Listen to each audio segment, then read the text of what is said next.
There really was a time when these guys were on top of the world. They toured the country, played to adoring crowds of tens of thousands, and lifted themselves out of their lower middle class monotony. They flew perilously close to the sun. And then, of course, they fell. Now they have returned to civilian life, offices, spiritual journeys, children, normal life. But their story tells a larger tale of an uncomfortable period in Indonesian music history. How is it possible that in such a music-mad country, former rock stars are living quiet, unassuming second lives?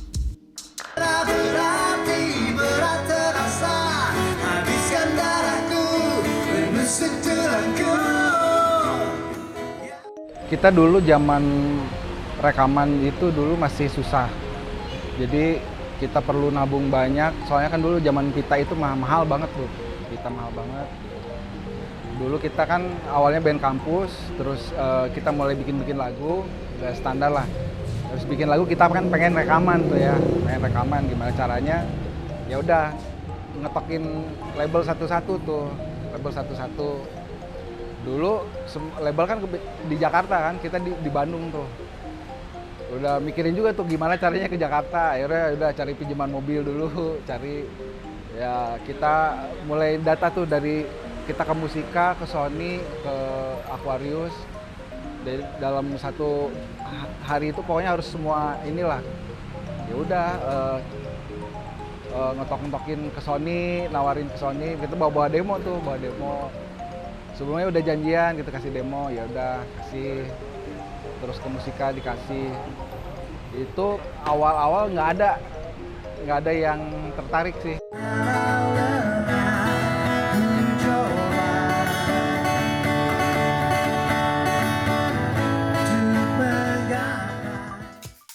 Bisa dibilang Club 80s itu band indie pertama yang masuk major. Jadi kebayang dong, apa yang kita bikin itu di ACC gitu. Kita mau bikin lagu kayak gimana, yang pada saat itu indie harus bikin musik itu harus komersil, harus jualan. Di Club 80s nggak ada kayak gitu. Mereka menyerahkan ke kita gitu. Apa yang kita jual? Image. Kita bikin brand image dulu. Lagu, konten itu belakangan. Jadi apapun yang kita bikin itu akan diterima orang gitu. Itu udah strategi marketingnya kita gitu. Unfortunately, they emerged at a turbulent time. Indonesia was waging a disastrous war against music piracy, and it was losing.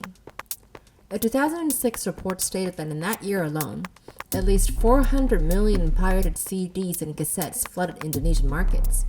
The next year, this number increased to 500 million, leading to losses of up to 2.5 trillion rupiah. For an industry long over-reliant on physical album sales, it was a catastrophe. It meant changes at a very fundamental level. Pada saat itu kebetulan kita nggak terlalu banyak punya privilege untuk being a full sign artist ya, kalau saya boleh bilang jenis full sign pada saat itu. Yang kebetulan kami dapatkan waktu itu adalah master license agreement. Jadi di mana kami sebagai performer atau artis, the musicians itu diberikan tanggung jawab untuk manage our own productions and invest to our own productions.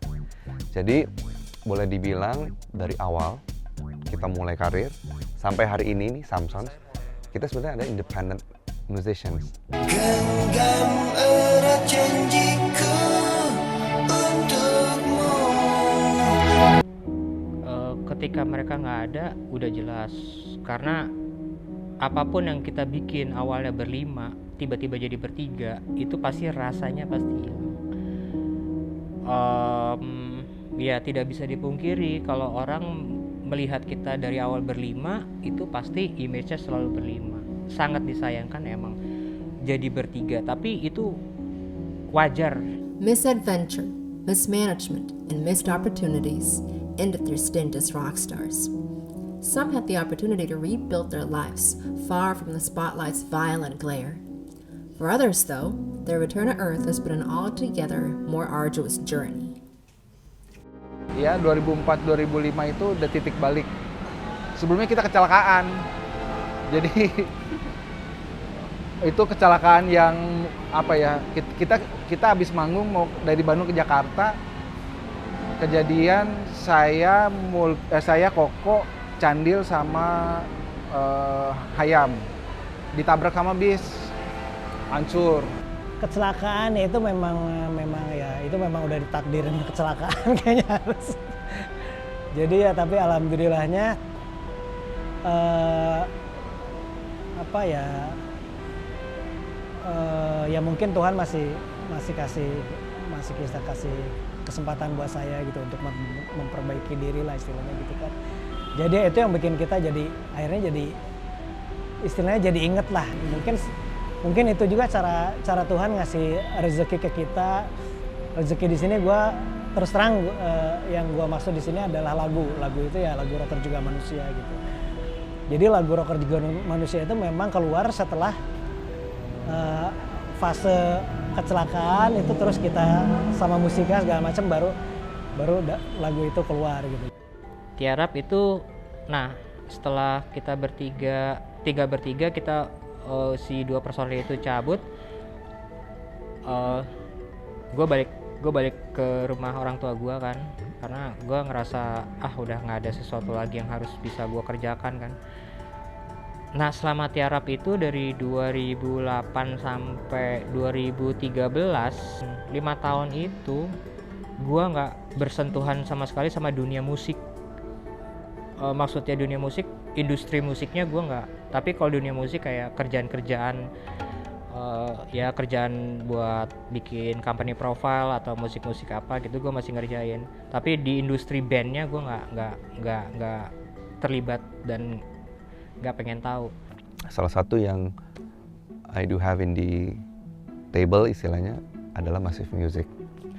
Jadi pada saat itu ya mulai dirintis bener-bener. Karena kan dulu kan Massive Music itu justru dibuat cuma sebagai vehicle-nya Samson supaya bisa rilis. Tapi sebenarnya kalau dipahami lebih dalam, ini sebenarnya adalah bukan cuma vehicle, tapi ini adalah sebuah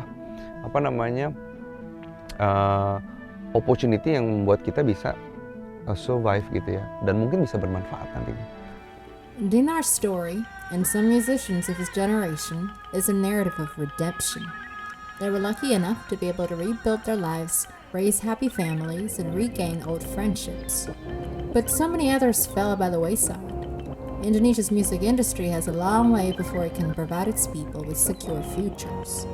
For every story of redemption, there are many cautionary tales left unseen.